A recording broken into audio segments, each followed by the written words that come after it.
Assalamualaikum warahmatullahi wabarakatuh. Hai rekan semua, pada pertemuan kali ini kita akan membahas mengenai tradisi pertanian ramah iklim pada warisan leluhur yang relevan hingga saat ini. Pentingnya pertanian ramah iklim karena kontribusi sektor pertanian terhadap emisi gas rumah kaca dunia mencapai 30%. Tidak hanya itu, persentase air tawar yang digunakan untuk pertanian global mencapai 70%. Sedangkan untuk degradasi tanah, lahan pertanian dunia juga mengalami degradasi sebanyak 33%. Adapun pertanian konvensional sering membebani lingkungan secara signifikan. Dengan praktek-praktek ini menghasilkan emisi gas rumah kaca yang cukup tinggi. Sehingga pertanian ramah iklim menawarkan pendekatan yang meminimalkan dampak negatif. Hal ini juga meningkatkan ketahanan terhadap perubahan iklim. Mengenalkan tradisi pertanian leluhur dengan keberlanjutan praktik untuk menjaga keseimbangan ekosistem lokal selama berabad-abad. Tidak hanya itu, kearifan lokal dengan pengetahuan yang diwariskan dari generasi ke generasi, serta harmoni alam dengan ritme alam bukan untuk melawannya. Adapun urgensi pertanian ramah iklim pada masa kini, diantaranya adalah peningkatan suhu global yang rata-rata naik 1,1 derajat sejak era praindustri. Dengan perubahan pola cuaca, seperti banjir dan juga kekeringan semakin tidak bisa terprediksi.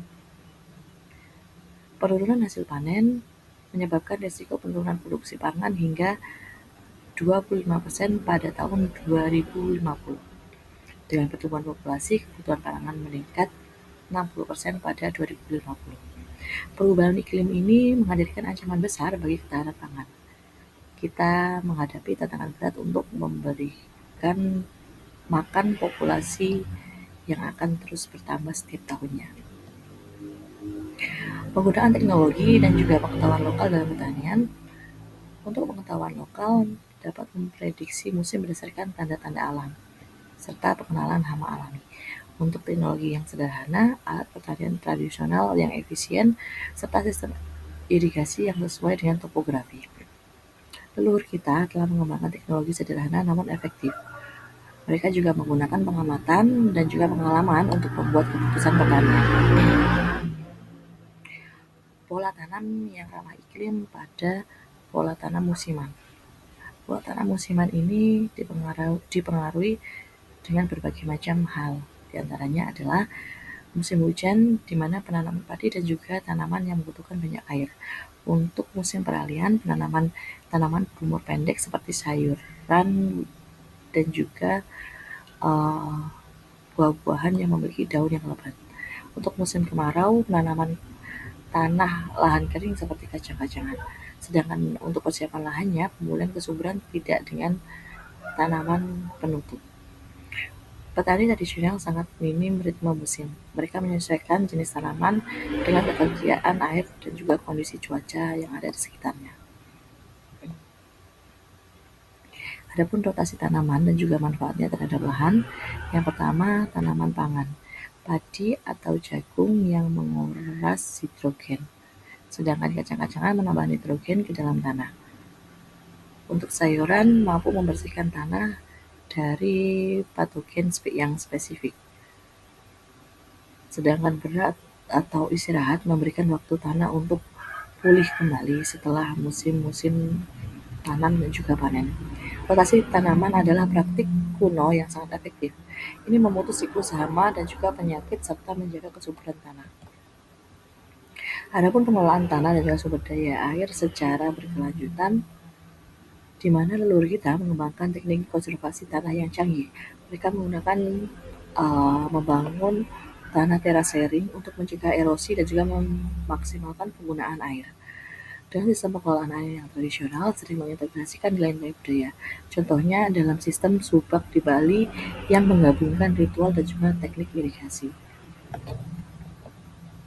Selanjutnya mengenai peran komunitas dalam pelestarian tradisi pertanian. Pentingnya gotong royong atau kerjasama untuk tugas-tugas pertanian besar sehingga mampu mentransfer pengetahuan berbagi kearifan lokal untuk antar generasi. komunitas untuk pelestarian varietas lokal secara kolektif, serta ritual dan juga tradisi sebagai penghormatan siklus alam melalui upacara adat. Pentingnya edukasi dan juga generasi muda dalam pelestarian. Edukasi formal mengintegrasikan kearifan lokal dan juga kurikulum sekolah. Pelatihan praktis, kampanye media sosial serta inkubasi bisnis yang mendukung wirausaha muda untuk bertani yang berkelanjutan. Generasi muda merupakan kunci keberlanjutan pertanian tradisional. Kita harus membuat praktek-praktek ini relevan dan menarik bagi mereka. Adapun keterlibatan pemerintah dan juga organisasi dalam mendukung pertanian ramah iklim, diantaranya yaitu pemerintah memiliki kebijakan dan juga regulasi yang mendukung praktek pertanian tradisional. Sedangkan untuk akademisi, penelitian dan juga validasi ilmiah terhadap praktik-praktik tradisional. Sedangkan untuk lembaga swadaya masyarakat memfasilitasi program secara pendampingan masyarakat seperti pelatihan dan lain sebagainya, dan juga pihak-pihak swasta untuk mendukung secara finansial dan juga akses pasar untuk menjual produk-produk yang ramah iklim. Kemitraan multi stakeholder sangat penting sebab setiap pihak memiliki peran untuk mendukung sistem pertanian yang ramah iklim. Strategi menghadapi tantangan kemitraan dan juga inovasi. Yang pertama, adanya koperasi petani yang diharapkan dapat bekerja sama untuk mengatasi tantangan bersama dan meningkatkan posisi tawar. Yang kedua, adanya akses pasar yang menghubungkan produk pertanian ramah iklim dan konsumen yang peduli lingkungan. Yang ketiga, pelestarian varietas lokal, balik benih komunitas untuk melestarikan keragaman genetik tanaman lokal. Adapun dampak dan juga manfaat pertanian ramah iklim, untuk manfaat lingkungan mampu mengurangi emisi karbon, konservasi keanekaragaman hayati, peningkatan kesehatan tanah, serta penggunaan air yang efisien. Sedangkan dampak dan manfaat untuk sosial dan ekonomi diantaranya adalah menjaga ketahanan pangan komunitas, pelestarian identitas budaya, serta peningkatan pendapatan petani. Adapun kesimpulan dan juga pembaruan pada tradisi pertanian ke masa depan yaitu warisan yang cukup berharga sebagai praktik tradisional mewakili warisan pengetahuan yang sangat berharga. Yang kedua, relevansi kontemporer, di mana kearifan lokal ini menawarkan solusi untuk tantangan iklim yang terjadi saat ini. Yang ketiga, kombinasi terbaik dengan integrasi pengetahuan tradisional dengan inovasi modern yang menciptakan ketahanan pangan. Yang keempat, tanggung jawab bersama, di mana pelestarian dan juga adaptasi praktik ini membutuhkan upaya kolektif semua pihak. Tradisi pertanian leluhur ini bukan hanya kenangan masa lalu, mereka adalah peta jalan atau roadmap menuju masa depan yang berkelanjutan. Sekian penjabaran materi pada hari ini, untuk kurang lebihnya mohon maaf. Wassalamualaikum warahmatullahi wabarakatuh.